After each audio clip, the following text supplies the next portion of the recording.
There are three important mental health points when it comes to achieving sustainable weight loss. And really, these 3 points are important for achieving any type of sustainable change in life, whether it's for sustainable weight loss or whether it's for trying to overcome a drug addiction or whether even it's for just trying to get out of a depressed state of living.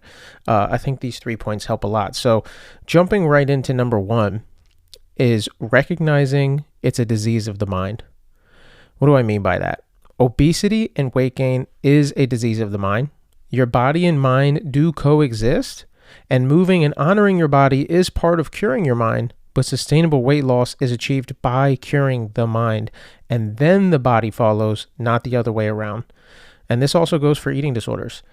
Eating less and moving more, that's what everybody talks about in the health space and the diet space and the fitness space. It's always like eat less and move more. And technically, that could be good weight loss advice, but it's horrible, sustainable weight loss advice. And it's because you're avoiding the core problem, which is your mind. So if you try to just eat less and move more, most likely you're just going to relapse and possibly even develop an eating disorder from trying that approach. So that is why it is important to recognize that your weight gain, your obesity, your struggle to lose weight sustainably, it's in your mind. You have to cure the mind. Okay, number two, you want to begin with intention. The start of any journey can be tough. Typically, you experience a level of resistance. Results may feel like they're not coming. They may come for a little and then they slow down. It's up to you to continue the path, and to do so, you have to be intentional. Eventually, you don't need to be as intentional as things become more habitual, maybe some weeks or months into the journey, but you have to earn that through the intentional, consistent practice at the start. And I know it can be hard because, like, for example, if you're working out in a gym and you're overweight, it feels way less rewarding. And it also feels like it's harder because you're not as strong or you're not as fit. So the work you're doing on the treadmill, the work you're doing with the weights, everything is harder and less rewarding versus when you're fit, when you're feeling amazing, when you can visibly see your muscles, you get to be there and feel great because you're looking at yourself, you're feeling yourself. It's easier.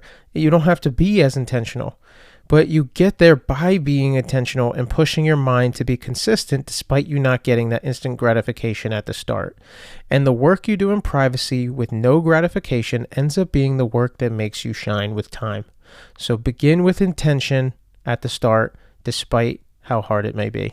Number three is overcoming discomfort and self-doubt. When you are trapped in what feels like a never-ending depressing loop of life, you often have to get uncomfortable to break out. And nobody likes discomfort, but on the other side of that discomfort is what you desire. And you may be holding on to this bad habit that's maintaining your current identity like it's your life raft. And it may feel like your home and your safe place, but the truth is that this bad habit has taken over your brain and it makes you think you need it when in fact it's killing you. And it's time to let it go. And because it doesn't want to be let go, outside of discomfort, through the attempt of letting go, you may experience self-doubt. You may have to overcome that self-doubt, and to do so, you have to persevere. You have to tell yourself you can do it. And the truth is, only you can do it. It has to be you. But the beautiful thing is, you can. You already have the strength.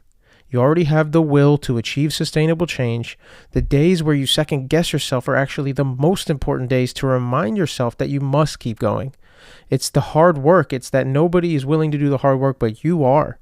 And those are the days where it's most important to win those mental battles, to keep going, to remind yourself you got this, whether you want to do so through positive affirmation or just doing an action that makes you feel proud and empowered, just something to remind yourself that you can do this. So that's really just the three mental health points that I feel are really important to realize at the start of any journey. It's that you want to realize this is in your mind. This is a disease of the mind. That's where you're focusing to cure it.